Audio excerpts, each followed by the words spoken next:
Merci Emilien. Bonjour. Alors je sais pas vous, mais je sens qu'on va avoir besoin d'une grosse patate, moi en l'occurrence, parce que j'ai mangé un énorme cookie au chocolat. Et il est là. Et du coup, il va falloir qu'on donne de l'énergie. Je vais avoir besoin de vous pour être sûr d'être à la hauteur de tout ce qu'Emilien vient d'annoncer.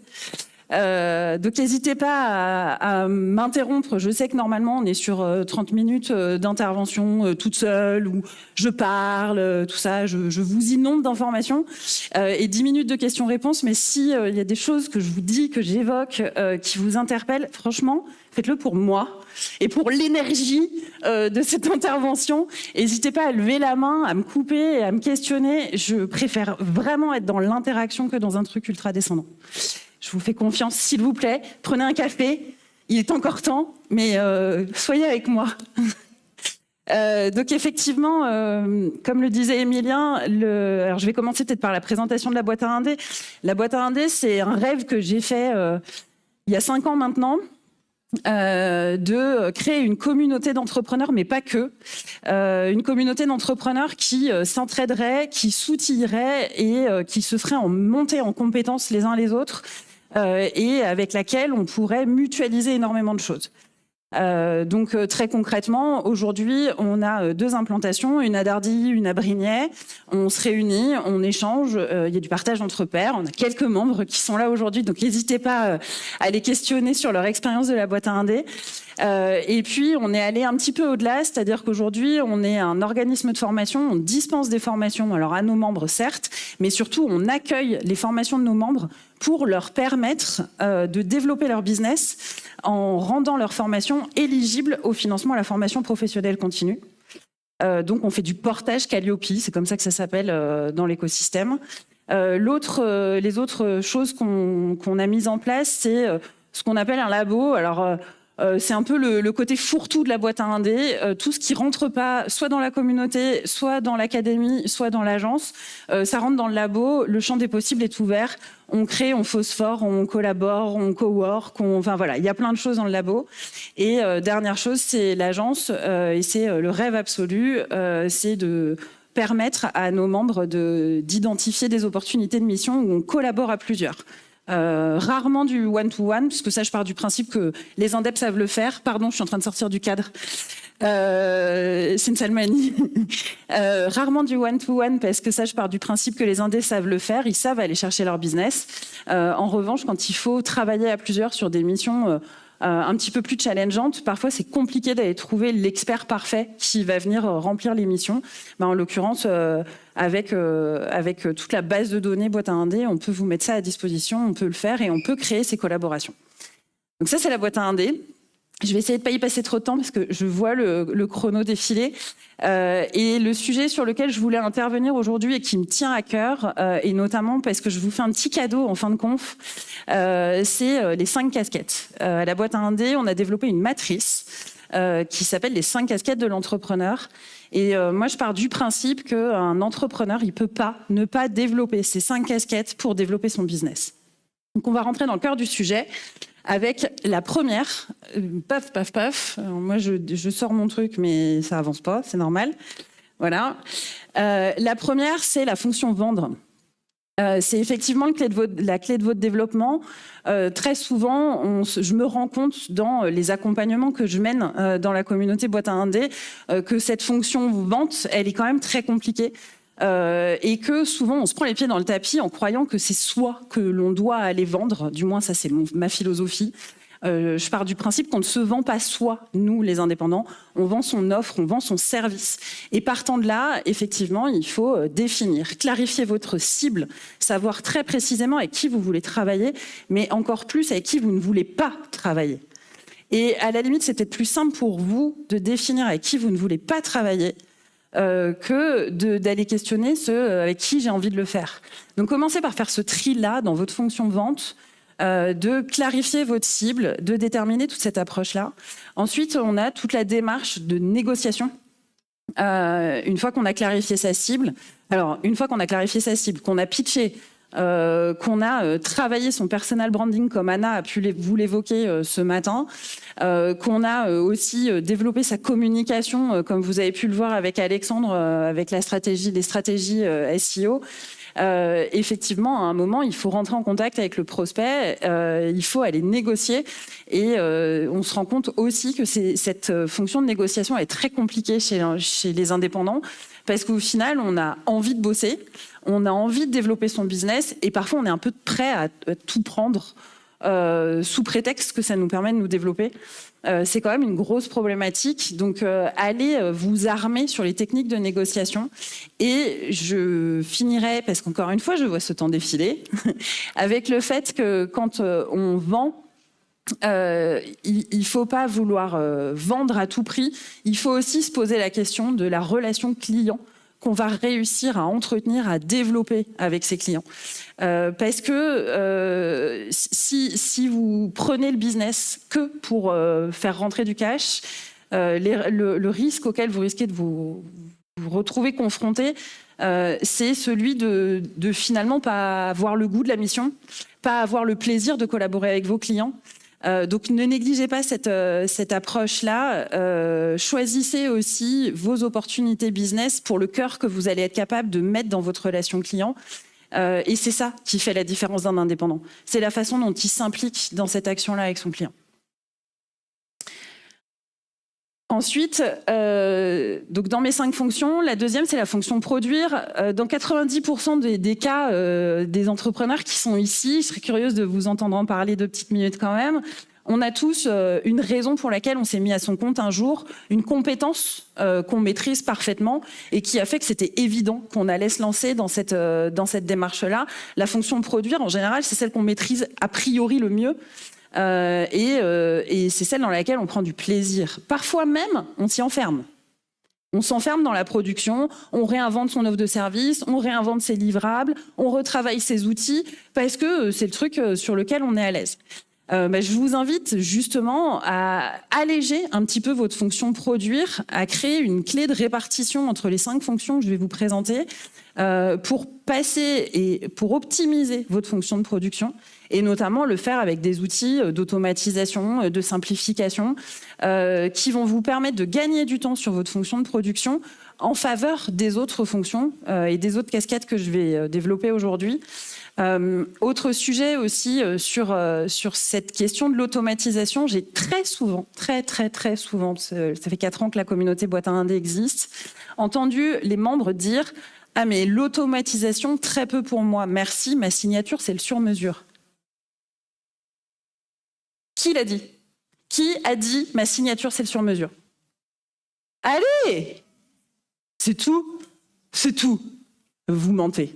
Vous mentez ou vous dormez. C'est tout. Donc votre signature, c'est pas le sur-mesure. Ok, eh ben félicitations, vous avez compris un truc. Parce qu'en fait, effectivement, la force d'un indépendant, c'est pas cette approche de sur-mesure, c'est sa capacité à amener, à restituer son livrable à son client par rapport à l'attendu de son client. Et en fait, on le sait bien, nos clients, ils ont tous envie de la même chose. Ça vous arrive tous les jours. Vous n'êtes pas tout le temps en train de réinventer votre offre, ou du moins, vous ne devriez pas passer votre temps à le faire. Donc bravo, je ne vais pas m'étaler là-dessus, puisque visiblement, personne ne fait du sur-mesure. Ah si, oui, un peu quand même.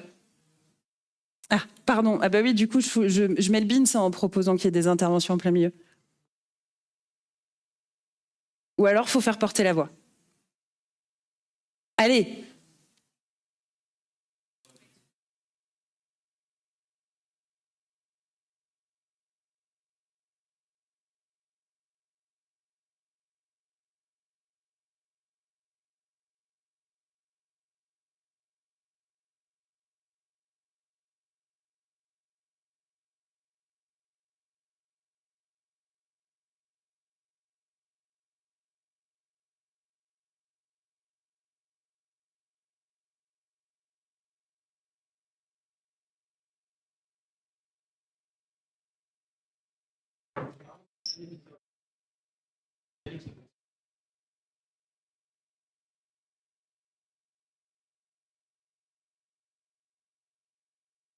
Non mais merci, top. Alors, reformuler l'intervention qui vient d'être faite, effectivement, pour que tout le monde entende la réponse qui a été faite, mais la question de la relation client et notamment de votre écoute de besoin. Parce que finalement, dans votre fonction de production, il y a un outil qu'il faut que vous ayez à disposition dans vos structures, tous autant que vous êtes, c'est votre analyse de besoin. C'est comment est-ce que vous écoutez le besoin de votre client, comment vous analysez les réponses qui vous sont faites pour pouvoir faire la meilleure offre, mais la meilleure offre attendue par le client et pas celle que vous auriez envie de lui livrer. C'est pas la même chose. Donc effectivement, le sujet, il est là. L'intervention du monsieur, là, c'était de dire je suis allée au-delà de ce que le client attendait de moi. Et parfois, ça peut mettre en porte-à-faux. Super, merci Romain. Mais du coup, tu me devras un tu parce que tu m'as vouvoyé tout à l'heure. Donc je t'ai appelé le monsieur, maintenant je t'appelle Romain. Maintenant, suis-toi. C'est bon? C'est valable pour tout le monde? Je vous remercie. J'enchaîne. Ensuite, on a cette fonction gérer qui est normalement la bête noire des indépendants, sauf quand on a super indep évidemment, ou number évidemment. Mais vous devez aussi de fait être capable de gérer votre boîte, et gérer votre boîte, j'avoue, c'est pas que confier la partie facturation, URSSAF, impôts à un expert comptable ou à une plateforme comme Super Indep. C'est aussi savoir de quoi il retourne, connaître les termes, maîtriser la façon dont vous gérez, structurez-le, organisez-le, ayez des tableaux de bord, ayez des tableaux de pilotage et essayez de comprendre cette langue qui est la langue de la gestion. Parce que si vous ne maîtrisez pas cette approche de la gestion, de fait, il y a une part de votre profil de votre activité que vous ne maîtrisez pas. Et quand on est solopreneur, on ne peut pas se permettre de ne pas tout maîtriser. On peut déléguer, mais on ne peut déléguer que ce qu'on connaît soi-même. Donc, allez questionner toutes ces questions, toutes ces approches de gestion, toutes les terminologies qui ont l'air super rébarbatives, essayez de comprendre comment ça fonctionne. Intéressez-vous à tout ça, vous ne pouvez pas faire sans.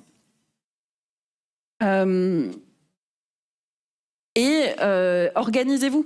Calez des moments complètement off, uniquement dédiés à cette fonction de gestion, des tunnels.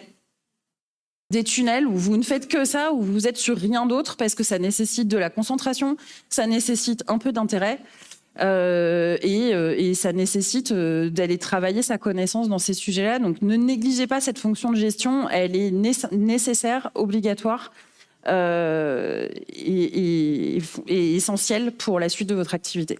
Pour le coup, je pense que Flavie ne dira pas le contraire, parce qu'elle a monté des super outils de suivi de son activité, et la gestion est vraiment fondamentale au quotidien, quoi. Maîtrisez vos chiffres. La quatrième fonction, c'est la fonction animation. C'est celle qui va vous permettre de rentrer en contact, ce qu'on est en train de faire aujourd'hui. Vous êtes en plein dans votre fonction animation. Vous développez votre réseau, vous rencontrez du monde.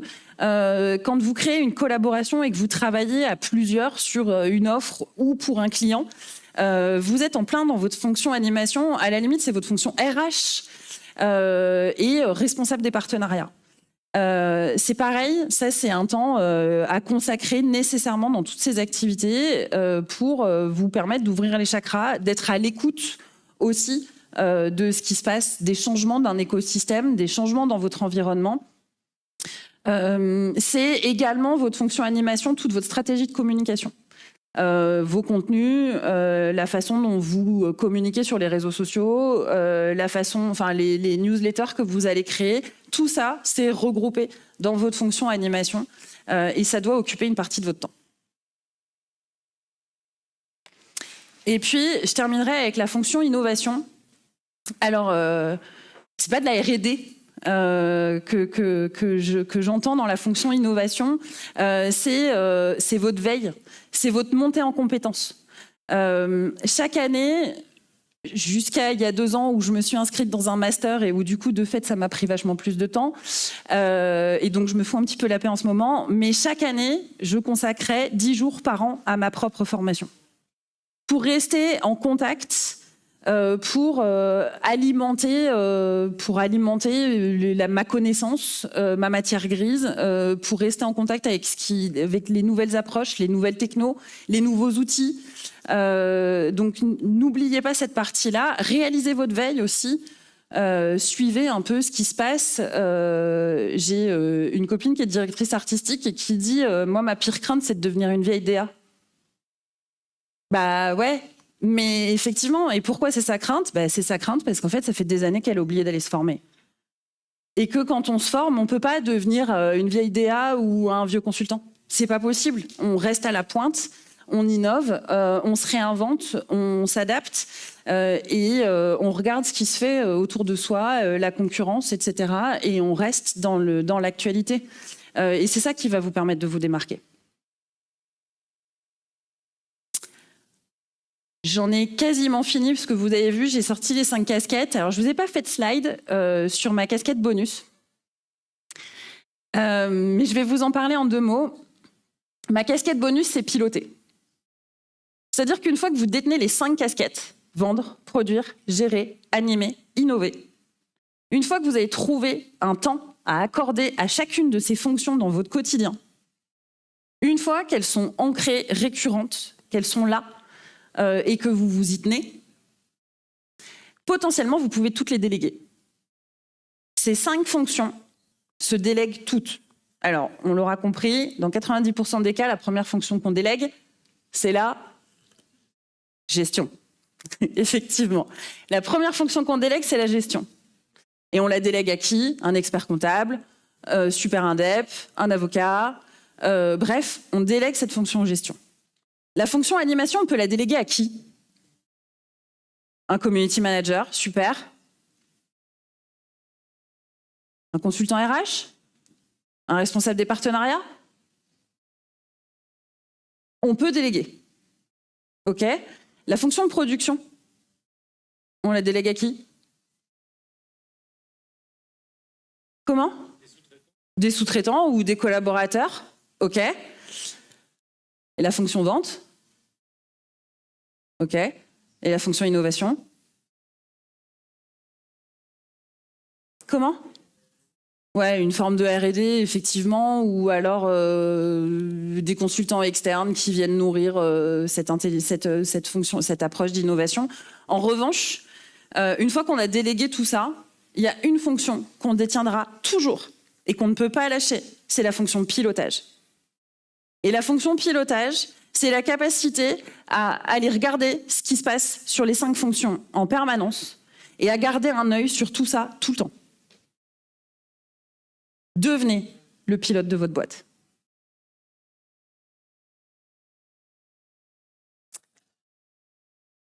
Je vous ai dit, et du coup, on va garder un petit peu de temps pour... Je suis allée un peu trop vite, du coup, avec la pression du timer.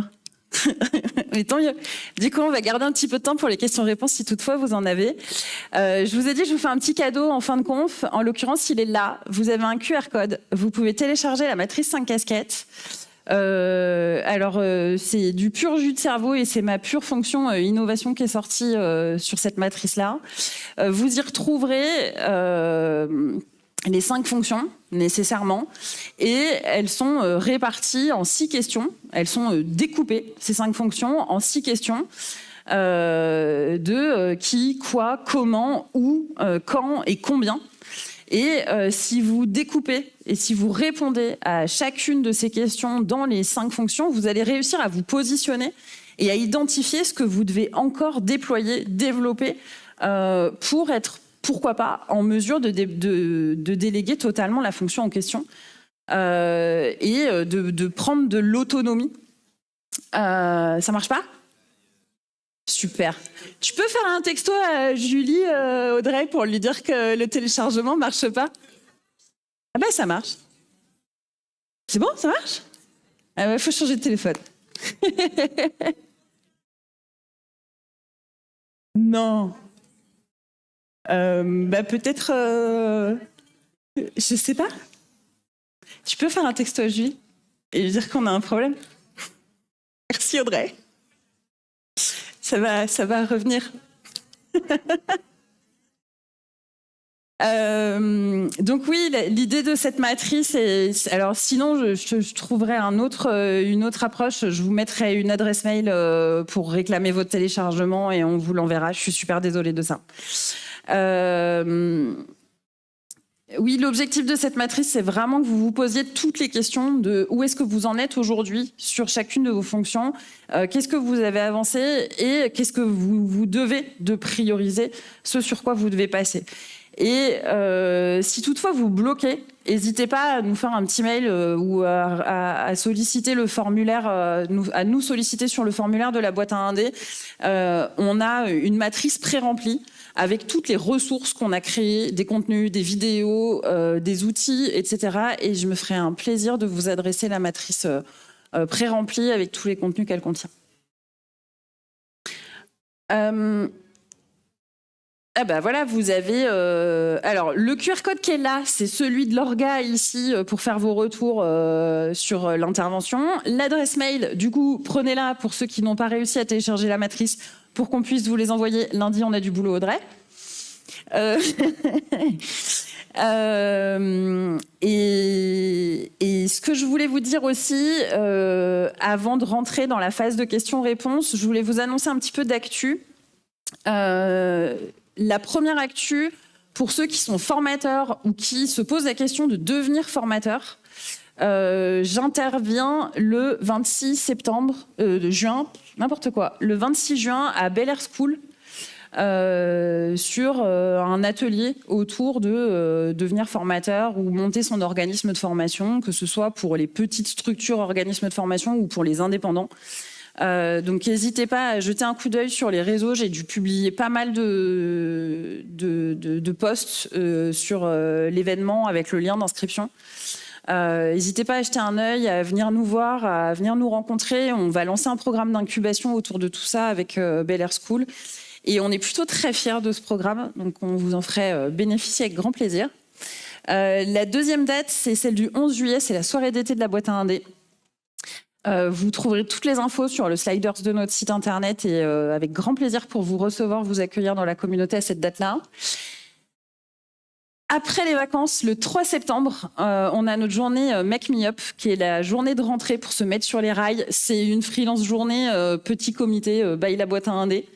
Avec pareil des ateliers et surtout des ateliers pratico-pratiques et le genre d'outils que vous voyez là, enfin que vous auriez pu recevoir là. Et puis la dernière date qui est encore en préparation, en travail, c'est le 17 octobre, le village des indépendants qui aura lieu à la Bourse, enfin place de la Bourse à la CCI. Et on serait ravis aussi de vous voir passer une tête sur cette journée d'événement.